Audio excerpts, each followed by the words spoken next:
Assalamu alaikum wa rahmatullahi wa barakatuh and a very good morning to all my dear students. Inshallah, today we'll start lesson 3, the fasting and obligation. Bismillah ar-Rahman ar-Rahim.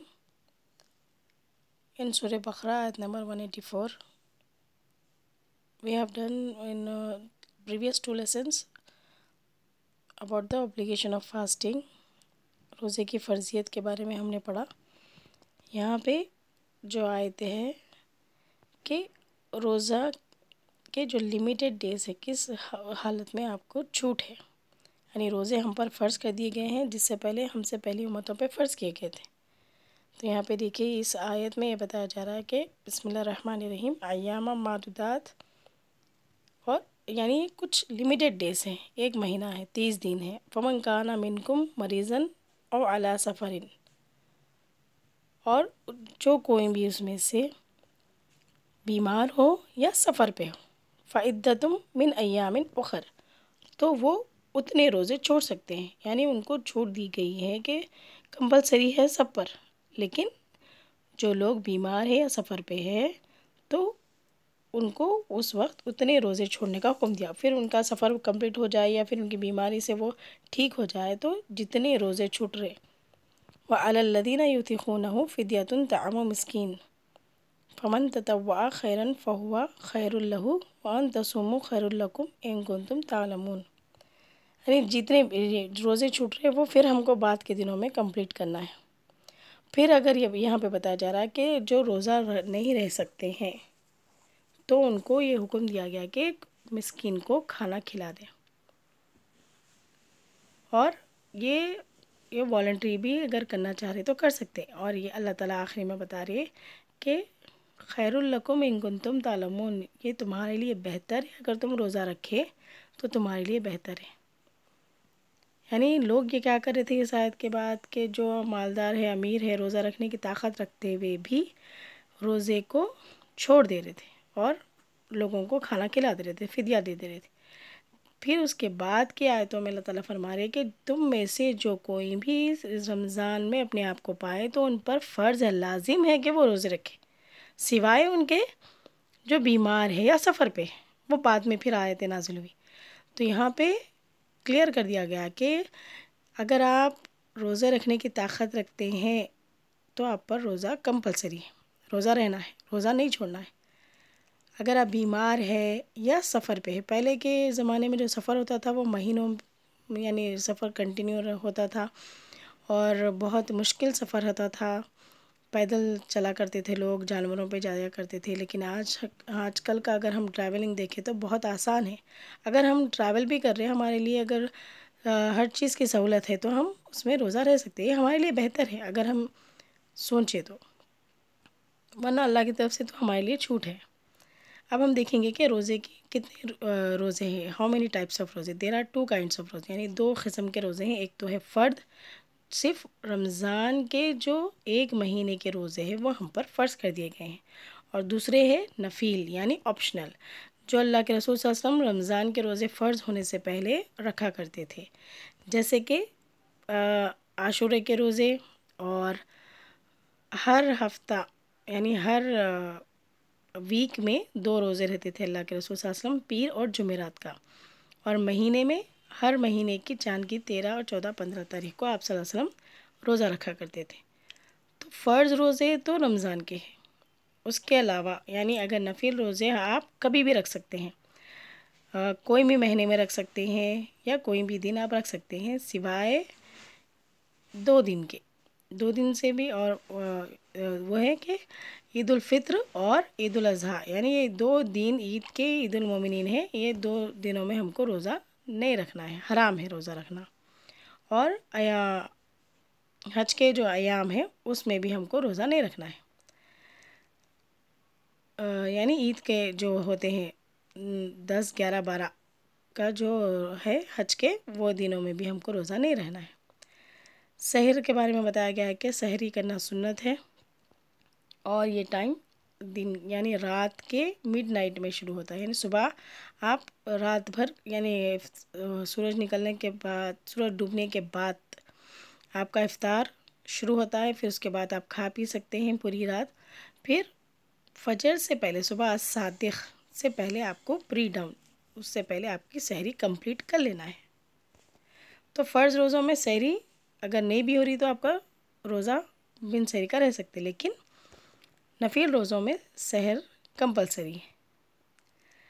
और हर काम के लिए नियत ज़रूरी है। अगर हम नियत नहीं करेंगे तो फिर हमारा रोज़ा कैसा होगा। तो रोज़े के लिए नियत करना ज़रूरी है। रमज़ान के रोज़े हैं या आप शवाल के रह रहे, या फिर आप कोई भी महीने में आप जब नफिल रोज़े रहते हैं तो वो आपको नियत करना है। फिर इफ़्तार है। इफ़्तार तो सूरज डूबते ही आप सनसेट, आफ्टर द सनसेट आपको फौरी इफ़्तार करना है। इफ़्तार में जल्दी करना है, देर नहीं करना है। तो यहाँ पे जो अय्याम तशरीक़ जिसको कहा गया है, 11, 12 और 13 ज़िलहज के 3 दिन भी आपको रोज़ा नहीं रहना, यानी हराम है। ये 5 दिन है और ये ईद उल फ़ितर और ईद उल अज़हा ये हराम रोज़े हैं, यानी आपको इसमें रोज़ा रखने से मना किया गया। और एक एक दिन है, या आप अगर नफिल रोज़ा रह रहे या आप कुछ मन्नत मांग लिए रोज़ा रहने की, तो सिर्फ फ्राइडे का एक अकेला रोज़ा आपको नहीं रहना है, क्योंकि यहूदी जुमे का एक अकेला रोज़ा रहा करते थे। तो हमको अगर हम रहना चाह रहे 2 रोज़े, या जुमेरात जुमे को रह सकते या फिर जुम्मा और हफ्ते को रह सकते, जुमे का एक अकेला रोज़ा रहने से हमको मना किया गया। सुन्नत और नफिल फास्टिंग है। There are many other days, अभी मैं बताइए आपको कि आप कभी भी यानी कोई दूसरे दिनों में आप रोज़े रह सकते। अगर आप सुन्नत रोज़े आपके अगर छूट जा रहे तो इसमें कोई पनिशमेंट नहीं है। जैसे रमज़ान के बाद फिर शवाल के रोज़े रहते, तो उसमें कोई आपको पनिशमेंट नहीं है, यानी एक्स्ट्रा इबादत है। सुन्नत और नफिल क्या है, एक्स्ट्रा इबादत है जो अल्लाह के रसूल सल्लल्लाहु अलैहि वसल्लम किया करते थे, तो हम भी उसको कॉपी करते हैं, तो वो एक्स्ट्रा इबादत है। और ये भी सुन्नत है कि ईद उल फ़ितर यानी रमज़ान की जो ईद है, ईद का जो दिन है, उसमें आप जो आपका यानी फ़जर के बाद आपको रोज़ा खोल देना है, यानी आपको कुछ खाकर आपके घर से जाना है। जैसे खजूर है या कुछ कुछ भी जो भी आप खा सकते हैं, दूध है, शीरखुरमा है, पी के आपको नमाज़ के लिए जाना है। और नमाज से पहले पहले आपको सदक़ा फ़ित्र देना कंपलसरी है। अल्लाह के रसूल सल्लल्लाहु अलैहि वसल्लम फरमाएंगे वाजिब है, नेसेसरी है हर इंसान पे, हर मुसलमान पे, चाहे वो औरत हो या आदमी हो, चाहे वो आज़ाद हो या ग़ुलाम हो, या बूढ़ा हो या जवान हो, हर एक पर सदक़ा फ़ित्र देना कंपलसरी है। तो आप उसको पैसों में कन्वर्ट करके भी दे सकते हैं, या फिर यानी अनाज भी दे सकते हैं, गेहूँ वग़ैरह।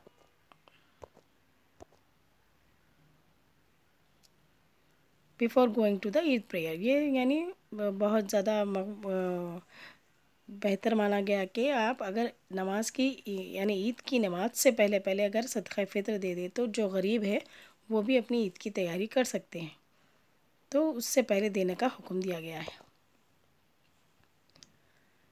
और क्यों हम पर रोज़े फ़र्ज़ किए गए हैं, क्यों रोज़ों की इतनी अहमियत है कि अल्लाह ताला हमको रोज़े फ़र्ज़ करें, तो वो एक इबादत है। हमको हम यानी एक रूहानी एतबार से भी हमको फ़ायदा है, और साइंटिफिकली भी अगर हम देखें जिस्मानी एतबार से भी हमको फ़ायदा है।